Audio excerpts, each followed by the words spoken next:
Թմրամոլները Հայաստանում առավելապես մետամֆետամին, ամֆետամին, էկստազի, նաև կանաբինոիդ խմբի սինթետիկ լաբորատորիայում արտադրված համեմատաբար էժան, բայց բավական ուժեղ ու խիստ վտանգավոր նարկոտիկներ են օգտագործում։ Դրանք առաջին իսկ անգամից մարդուն կախվածության մեջ են գցում։ Անգամ չփորձեք, զգուշացնում են ադեկտոլոգները։ Փորձելու դեպքում հորդորում չուշացնել հիվանդանոց դիմելը։ Դրա բուժումը մեր երկրում ամբողջությամբ անվճար է։ Մարտի 1-ից անվճար է իրականացում նաև մետադոնային փոխարինող բուժումը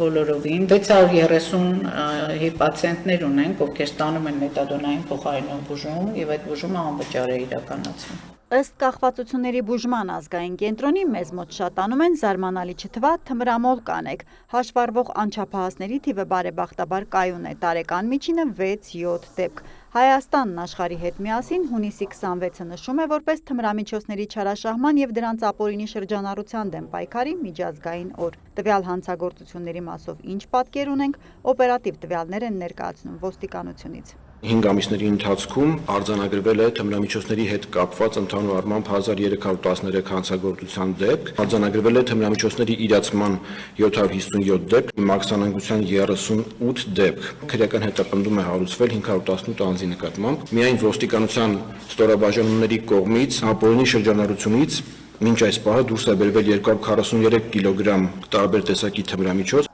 Ինտերնետը, սոցցանցերը հեշտացրել են թմրամիջոցների առևտուրը, այն ավելի հասանելի դարձրել։ Թմրանյութերի ապօրինի շրջանառության դեմ պայքարի նպատակով Հայաստանը ռազմավարական ծրագիր է մշակել։ Խնդրի լուծման գործում իրավապահների հետ միասին ներգրավել նաև բժիշկների, սոցիալ-հոգեբանների ու մանկավարժների թմրամոլությունից հատկապես երիտասարդներին հեռու պահելու համար։ 26 թվականից մեկնարկել է անմիջական աշխատանք դպրոցների հետ, տարբեր տարիքային խմբի, սաների հետ իրականացվել են ֆոկուս խմբային քննարկումներ։ Աշխատանքային խմբերը նաև ուղեցույցներ են մշակում ուսուցիչների ու ծնողների համար, որոնք կհուշեն, թե երբ ռիսկային ինչ ազդակներ են հուշում, որ երեխան սկսել է թմրանյութ օգտագործել։ Մինչև փաստաթուղթը պատրաստ կլինի, մասնագետն առաջարկում է ուշադիր լինել դեռահասի վարքագծի հետևյալ փոփոխություններին։ Երեխայի կտրուկ փոխվելը արդեն անհանգստացնում է, կտրուկ պիտի անհանգստացնի, հա, շրջապատի փոփոխությունը, հետաքրքրությունների փոփոխությունը,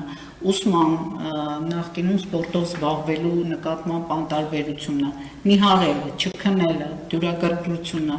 լարվածությունը, անհասկանալի անադեկվատ վարքը առավել ևս։ Մարդիկ հաճախ նույնիսկ կասկածի դեպքում մասնագետի չեն դիմում, որ հարազատը հաշվառման չկանգնի։ Առաջին խորհրդատվությունն առանց տվյալների գրանցման է։ Դիմեք, իմացեք ինչ վիճակ է, հորդորում են կախվածությունների ազգային կենտրոնից։ Ինչ վերաբերում է դպրոցականների շրջանում թմրամոլության տարածման մտահոգիչ լուրերին, ոստիկանությունից պնդում են։ Դեպքերը շատ չեն, պարզապես մեր հասարակությունն է դրանց սրտացավ արձագանքում։ Ցանկացած դեպքի հետևից գնալը կարևոր է, բայց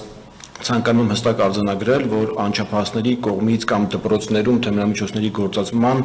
աճի միտում չենք գրանցել։ Վերջին աղմկոտ դեպքի մասով, երբ աշակերտին կոնֆետի անվան տակ թմրանյութ էին հյուրասիրել, կա անձ, որի նկատմամբ քրեական հետապնդում է հարուցվել։ Հերմինե Բաղդասարյան, լուրեր։